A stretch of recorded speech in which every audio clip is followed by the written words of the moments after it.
Hello everyone, welcome to my channel. आज हम लेकर के आए हैं सीबीएसई क्लास 11 के ज्योग्राफी को, जिसमें आज का हमारा चैप्टर है 4 और इस चैप्टर का टॉपिक है महासागरों और महाद्वीपों का वितरण। और इस चैप्टर से हम महत्वपूर्ण क्वेश्चन को लेकर के आए हैं। तो आइए देखते हैं। आज का पहला क्वेश्चन है इस चैप्टर का, महाद्वीपीय विस्थापन सिद्धांत का प्रतिपादन किसने और कब किया। तो महाद्वीपीय विस्थापन सिद्धांत का प्रतिपादन जर्मन मौसमविद अल्फ्रेड वेगनर ने किया था 1912 ईस्वी में। महाद्वीपीय विस्थापन सिद्धांत का प्रतिपादन, तो वेगनर के अनुसार आज के सभी महाद्वीप इस भूखंड के भाग थे तथा यह एक बड़े महासागर से घिरा हुआ था ये द्वीप। उन्होंने इस बड़े महाद्वीप को आगे जाकर के पैंजिया कहा। तो महाद्वीपीय विस्थापन सिद्धांत का प्रतिपादन किया था जर्मन मौसमविद थे अल्फ्रेड वेगनर ने 1912 ईस्वी में। पूछ रहा है कब किया था, तो 1912 ईस्वी में किसने किया था, तो अल्फ्रेड वेगनर। नेक्स्ट क्वेश्चन है, पैंजिया एवं पैंथालासा क्या है। तो वेगनर ने ही पैंजिया पैंथालासा कहा था। वेगनर के अनुसार आज के सभी महाद्वीप इस भूखंड के भाग थे तथा यह भाग एक बड़े महासागर से घिरा हुआ था। वेगनर के अनुसार उन्होंने यानी वेगनर ने इस बड़े महाद्वीप को पैंजिया कहा था। महाद्वीप को ही, जो ये बड़ा महाद्वीप है उसको पैंजिया कहा था वेगनर ने ही। पैंजिया का अर्थ होता है संपूर्ण पृथ्वी। विशाल महासागर को पैंथालासा कहा था। विशाल महासागर को पैंथालासा, और पैंजिया का अर्थ होता है संपूर्ण पृथ्वी। और पैंथालासा का, विशाल महासागर को पैंथालासा कहा था, जिसका अर्थ होता है जल ही जल, चारों तरफ से जल, जल ही जल, जहाँ पर पूरा जल ही भरा हो उसको पैंथालासा कहा जाता है। तो पैंजिया के चारों ओर विस्तृत विशाल सागर को पैंथालासा कहा गया है। और पैंजिया आज के सभी महाद्वीप एक ही भूखंड के भाग थे जिसे पैंजिया कहा गया। वेगनर के अनुसार यह मौसमविद, जर्मन मौसमविद अल्फ्रेड वेगनर ने ही आज सभी महाद्वीपीय एक ही भूखंड के भाग थे, इन्होंने ही कहा था, जिसे पैंजिया कहा जाता था वेगनर के अनुसार। अब पैंथालासा पैंजिया के चारों ओर विस्तृत विशाल सागर को पैंथालासा कहा गया है। इसका अर्थ होता है, पैंथालासा का अर्थ होता है जल ही जल, और पैंजिया का अर्थ होता है संपूर्ण पृथ्वी। नेक्स्ट क्वेश्चन है, मध्य महासागरीय कटक क्या है। तो मध्य महासागरीय कटक अटलांटिक महासागर की मध्य में उत्तर से दक्षिण तक आपस में जुड़े हुए पर्वतों की श्रृंखला है। उत्तर से दक्षिण तक आपस में जुड़े हुए पर्वतों की श्रृंखला है, यानी पर्वत श्रृंखला है, जो महासागरीय जल में डूबी हुई है, उसी को कहते हैं मध्य महासागरीय कटक। तो मध्य महासागरीय कटक क्या है, उत्तर से दक्षिण तक आपस में जुड़े हुए पर्वतों की श्रृंखला है यह, जो महासागरीय जल में डूबी हुई है। तो मध्य महासागरीय कटक अंटार्कटिक महासागर की मध्य में उत्तर से दक्षिण तक आपस में जुड़े हुए पर्वतों की श्रृंखला है, जो महासागरीय जल में डूबी हुई है। नेक्स्ट क्वेश्चन है, रिंग ऑफ फायर किसे कहते हैं। तो प्रशांत महासागर के किनारे पर सक्रिय ज्वालामुखियों की श्रृंखला पाई जाती है, जिसे रिंग ऑफ फायर कहा जाता है, या फिर इसको अग्निवलय कहा जाता है। अग्निवलय, रिंग और फायर को अग्निवलय या फिर रिंग और फायर कहा जाता है, जो प्रशांत महासागर के किनारे पर सक्रिय ज्वालामुखियों की एक श्रृंखला है, श्रृंखला पाई जाती है, उसी को रिंग ऑफ फायर कहा जाता है। नेक्स्ट क्वेश्चन है, प्लेट विवर्तनिकी सिद्धांत में प्लेट से क्या तात्पर्य है। तो प्लेट विवर्तनिकी सिद्धांत, प्लेट टेक्टोनिक जिसको बोलते हैं, तो प्लेट वर्तनिकी सिद्धांत सागरीय तल विस्तार अवधारणा के पश्चात विद्वानों की महाद्वीपों व महासागरों के वितरण 1967 ईस्वी में मैकेंजी पार्कर और मोर्गन ने स्वतंत्र रूप से उपलब्ध विचारों को समन्वित कर अवधारणा प्रस्तुत की, जिसे प्लेट विवर्तनिकी कहा गया है। तो महाद्वीपीय व महासागरीय स्थलखंडों से मिलकर बना है यह प्लेट विवर्तनिकी, और ठोस व अनियमित आकार का विशाल भूखंड है, जो एक दृढ़ इकाई के रूप में प्लेट कहलाती है। तो प्लेट विवर्तनिकी क्या है, प्लेट विवर्तनिक सिद्धांत में प्लेट से क्या तात्पर्य है, तो उसका तात्पर्य ये है कि महाद्वीपीय एवं महासागरीय स्थलखंडों से मिलकर बना ठोस व अनियमित आकार का विशाल भूखंड जो एक दृढ़ इकाई के रूप में है, उसको प्लेट कहा जाता है।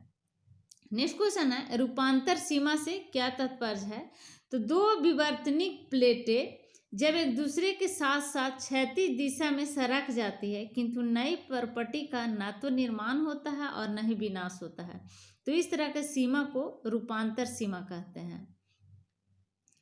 नेक्स्ट क्वेश्चन है, प्लेसर निक्षेप से क्या तात्पर्य है, तो नदियों की तली में खनिजों का अवसाद के रूप में निक्षेपण प्लेसर निक्षेप कहे जाते हैं। इसके अंतर्गत नदियों की तली में सोने के भी निक्षेप मिलते हैं। नदियों की तली में खनिजों का अवसाद के रूप में निक्षेपण प्लेसर निक्षेप कहे जाते हैं और इसके अंतर्गत नदियों की तली में सोने के भी निक्षेप मिलते हैं। इसके अलावा तो नदियों की तल में निचले भाग में तल में सोने के भी निक्षेप मिलते हैं। नेक्स्ट क्वेश्चन है, टीलाइट से आप क्या समझते हैं? टीलाइट क्या है? टीलाइट वे अपसादी चट्टानें हैं जो हिमानी निक्षेपण से निर्मित होती है। टीलाइट हिमानी निक्षेपण से निर्मित हुआ अपसादी चट्टानें हैं जो गोंडवाना श्रेणी के आधार पर तल में टीलाइट पाए जाते हैं। इसी क्रम में के प्रतिरूप भारत के अतिरिक्त दक्षिणी गोलार्ध में अफ्रीका, फॉकलैंड द्वीप, मेडागास्कर,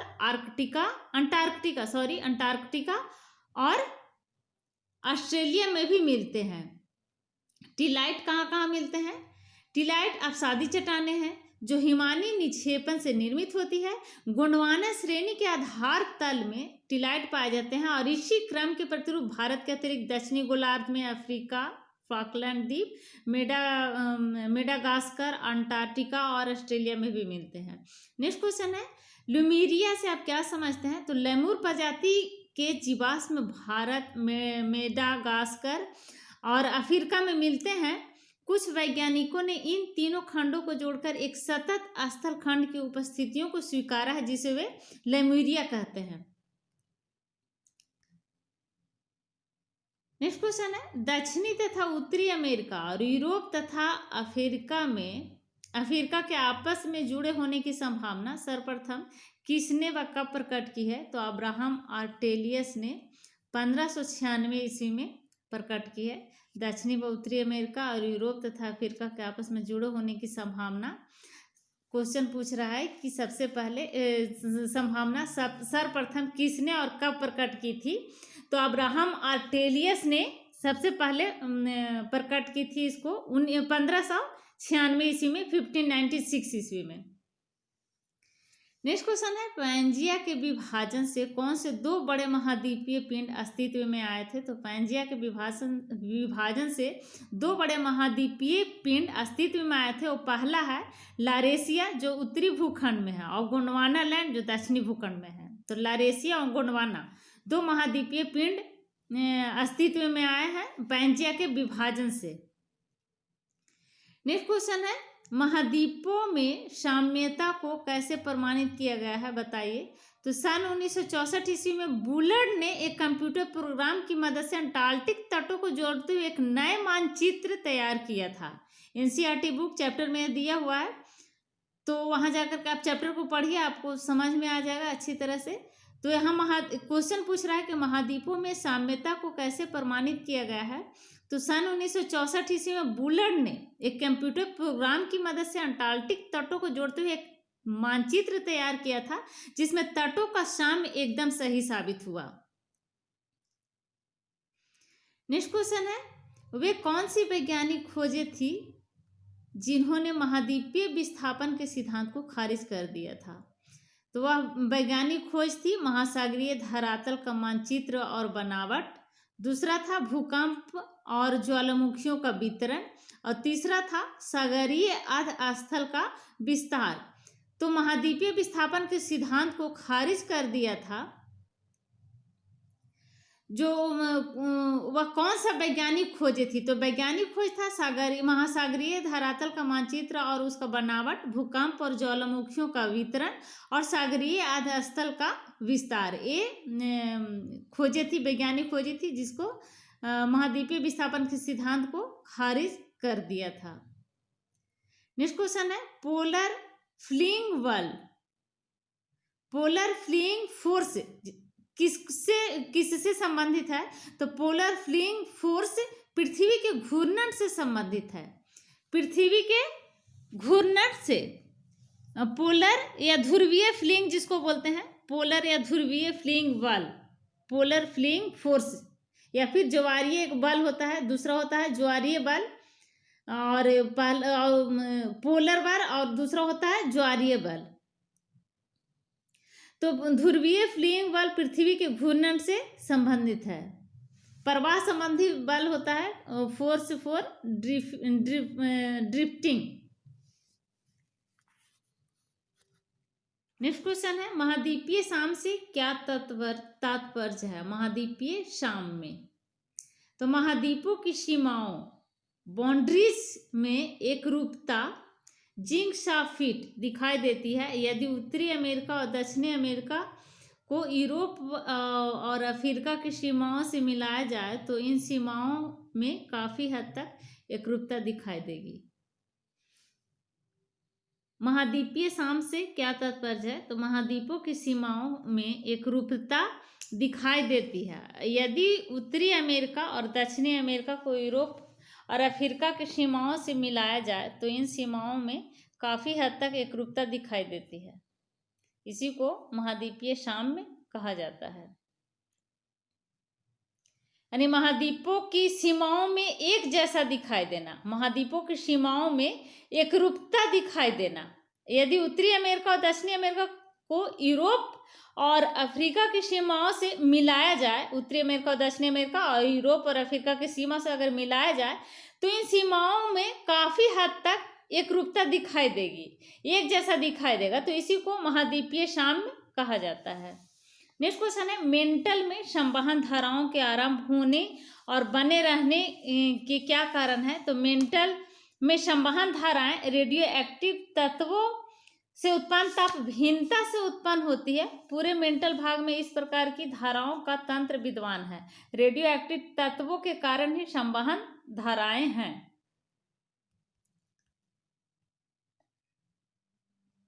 नेक्स्ट क्वेश्चन है 3 अंक वाला क्वेश्चन है, तो इसमें पहला क्वेश्चन है 3 अंक वाले में कि वेगनर ने महाद्वीपीय विस्थापन के लिए किन बलों को उत्तरदायी बताया है, तो वेगनर के अनुसार महाद्वीपीय विस्थापन के 2 कारण था, पोलर फ्लिंग बल, पोलर फ्लिंग बल, पोलर फ्लिंग फोर्स जिसको बोलेंगे, तो पोलर फ्लिंग फोर्स जो है पृथ्वी के घूर्णन के कारण महाद्वीप अपने स्थान से खिसक गए। और ज्वारीय बल दूसरा होता है।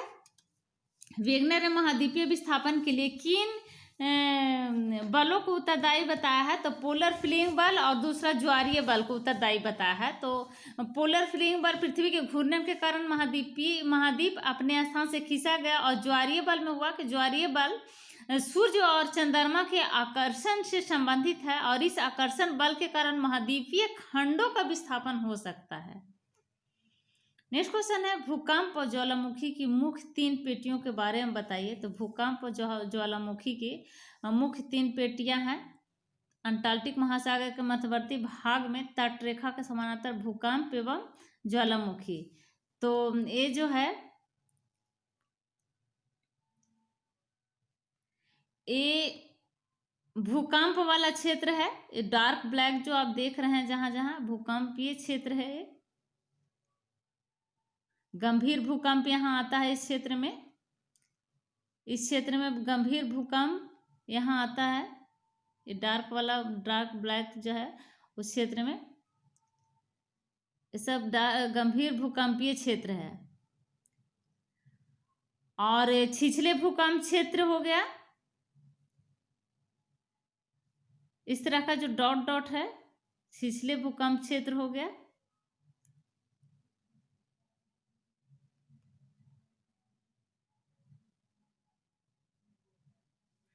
और ज्वालामुखी उद्गार, ये पॉइंट जो है ज्वालामुखी उद्गार क्षेत्र है। इस एरिया में ज्वालामुखी निकलते रहता है। तो ज्वालामुखी की एक श्रृंखला जो आगे हिंद महासागर तक जाती है, जो मानचित्र में अभी हमने देखा, हम लोगों ने देखा अभी, तो इस मानचित्र में जो दिया गया है ज्वालामुखी की एक श्रृंखला है जो आगे हिंद महासागर तक जाती है श्रृंखला। और दूसरी क्षेत्र अल्पाइन से हिमालय श्रेणी और प्रशांत महासागरीय किनारों के समरूप है। और तीसरा क्षेत्र है प्रशांत महासागर के किनारे एक वलय के रूप में है, जिसे रिंग ऑफ फायर कहा जाता है। तो रिंग ऑफ फायर भी कहा जाता है इस क्षेत्र को, जो प्रशांत महासागर के किनारे और वलय के रूप में, वलय के रूप में जिसे रिंग ऑफ फायर भी कहा जाता है। तो ये वाला क्षेत्र है तीसरा वाला क्षेत्र, रिंग ऑफ फायर। ज्वालामुखी हमेशा निकलते रहता है इस क्षेत्र में, ज्वालामुखी हमेशा निकलते रहता है। जो पॉइंट है डॉट डॉट बड़ा वाला, उस क्षेत्र में ज्वालामुखी निकलते रहता है। नेक्स्ट क्वेश्चन है प्लेट विवर्तनिकी सिद्धांत को स्पष्ट कीजिए। तो प्लेट विवर्तनिकी सिद्धांत क्या है? Plate tectonic.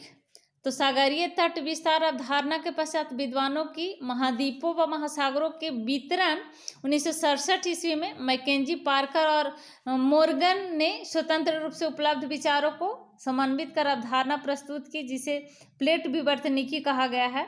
तो सन 1967 ईस्वी में मैकेंजी, 1967 में मैकेंजी, पार्कर और मोर्गन ने प्लेट विवर्तनिकी की अवधारणा प्रस्तुत की। उनके अनुसार स्थल मंडल 7 मुख्य प्लेटों एवं कुछ छोटी प्लेटों में बटा हुआ है। ये प्लेटें दुर्बलता मंडल पर दृढ़ इकाई के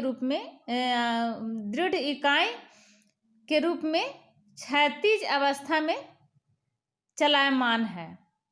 नेक्स्ट क्वेश्चन है अपसारी सीमा एवं अभिसारण सीमा में क्या अंतर है? अपसारी और अभिसारण सीमा में डिफरेंस पूछ रहा है। तो अपसारी सीमा हो गया, इसमें 2 प्लेटें एक दूसरे के विपरीत दिशा में अलग हटती है। ये जो 2 प्लेट है, एक प्लेट ए और एक प्लेट ए, तो दोनों एक दूसरे के विपरीत दिशा में हट जाती है, इसको अपसारी सीमा कहते हैं। और इनमें नई प्रॉपर्टी का निर्माण होता है इस तरह का प्लेट में, और इसे प्रसारी स्थान भी कहा जाता है। इसका उदाहरण मध्य अंटार्कटिक कटक है इसका उदाहरण। और अभिसरण सीमा है, इसमें 2 प्लेटें एक दूसरे के समीप आती है, 2 प्लेटें एक दूसरे के समीप आती है इस तरह से, और एक प्लेट दूसरी प्लेट के नीचे धंसती है। एक प्लेट ऊपर है, दूसरी प्लेट के नीचे धंसती है और वहां भू प्रॉपर्टी नष्ट होती है। तो इसको परिवेष्टन क्षेत्र भी कहा जाता है। इसका उदाहरण प्रशांत महासागरीय प्लेट एवं अमेरिकी प्लेट है अभिसारण सीमा का उदाहरण।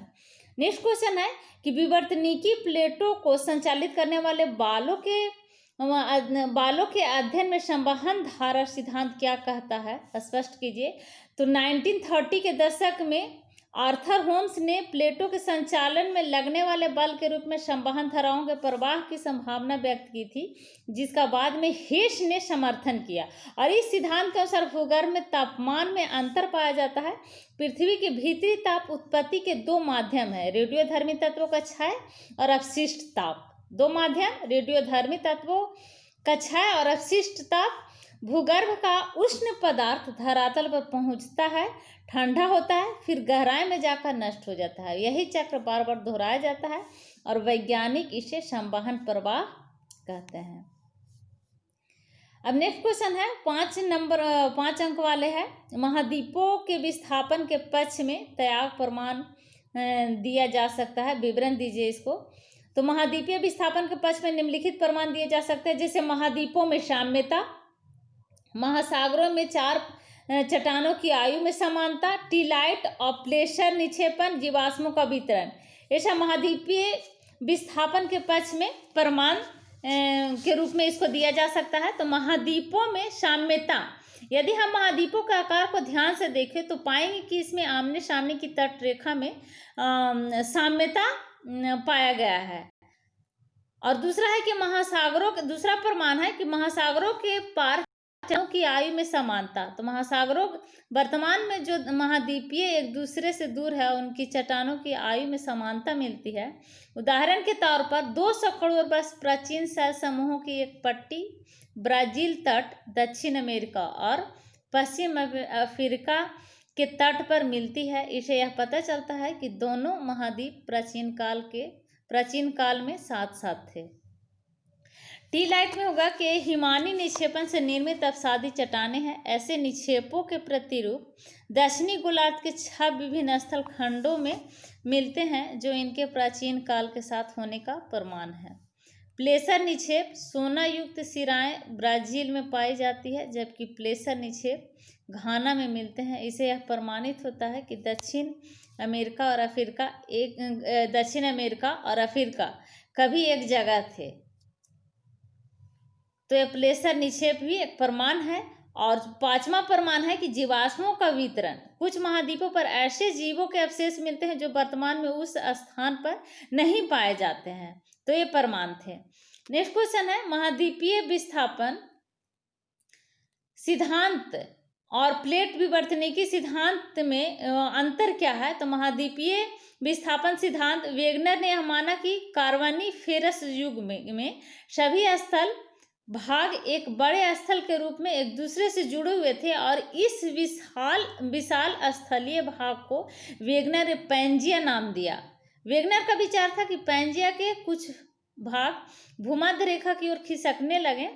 यह प्रक्रिया आज से लगभग 30 करोड़ वर्ष पूर्व अंतिम कार्बोनिफेरस युग में आरंभ हुआ। लगभग 5-6 करोड़ वर्ष पूर्व प्लीस्टोसीन युग में करीब 5-6 करोड़ वर्ष पूर्व महाद्वीपों ने वर्तमान स्थिति के अनुरूप लगभग मिलता जुलता आकार धारण कर लिया था।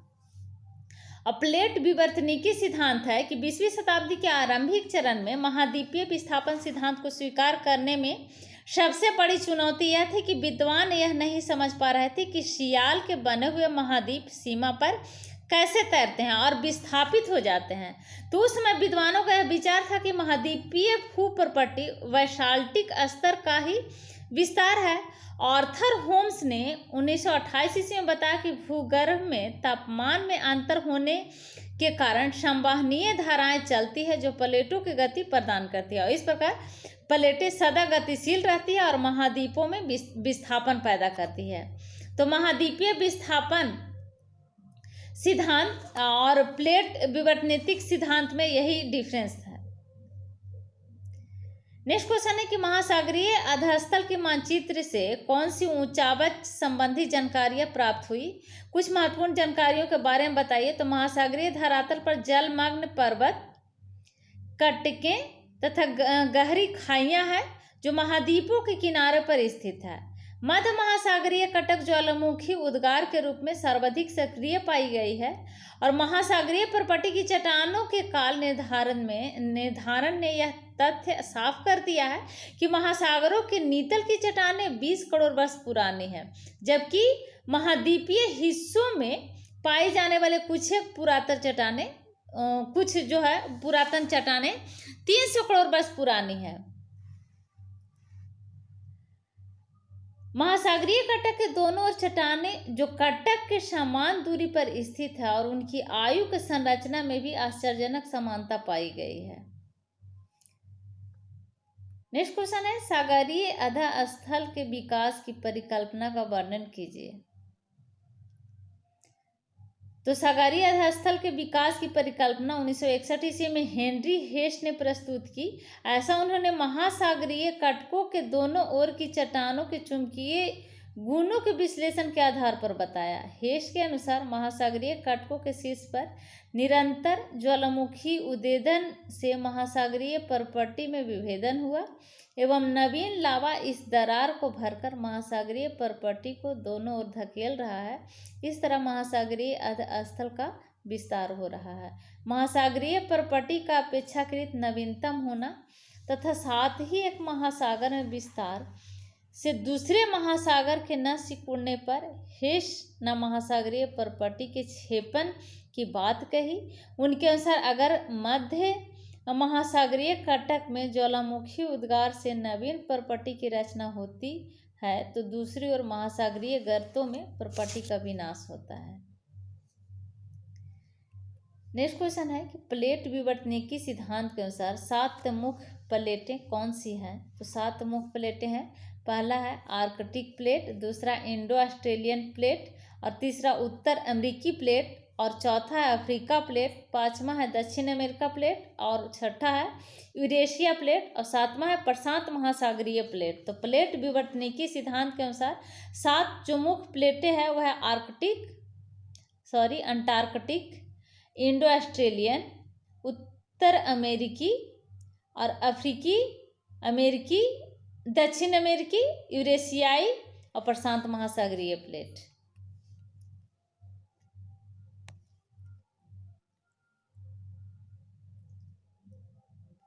नेक्स्ट क्वेश्चन है प्लेटों की सीमाएं किस प्रकार सीमांकित होती है बताइए। तो प्लेटों की सीमाओं का सीमांकन इस स्थल रूपों से किया जाता है। जैसे पहला है नवीन बलित पर्वत श्रेणियां, दूसरा है समुद्री खाइयां और तीसरा है भ्रंश। नेक्स्ट क्वेश्चन है वेगनर के महाद्वीपीय विस्थापन सिद्धांत एवं प्लेट विवर्तनिकी सिद्धांत में क्या अंतर है। तो वेगनर की संकल्पना केवल महाद्वीपों के गतिमान बतलाती है, जबकि महाद्वीप एक स्थलमंडलीय प्लेट का हिस्सा है और यह संपूर्ण प्लेट गतिमान होती है। दूसरा है कि वेगनर के अनुसार शुरू में सभी महाद्वीपों का एक संगठित रूप पैंजिया मौजूद था। पैंजिया का अर्थ होता है संपूर्ण पृथ्वी, जबकि बाद की खोजों से साबित हुआ है कि महाद्वीपीय खंड जो प्लेटों के ऊपर स्थित है भूवैज्ञानिक काल पर्यंत गतिमान थे तथा पैंजिया विभिन्न महाद्वीपीय खंडों के अभिसरण से बना था और यह प्रक्रिया प्लेटों से निरंतर चलती रहती है। वेगनर का सिद्धांत महासागरों की तली की चट्टानों की नवीनता तथा मध्य महासागरीय कटकों की उपस्थिति की व्याख्या नहीं कर पाता, जबकि प्लेट विश्व तकनीकी के द्वारा इसकी व्याख्या संभव है।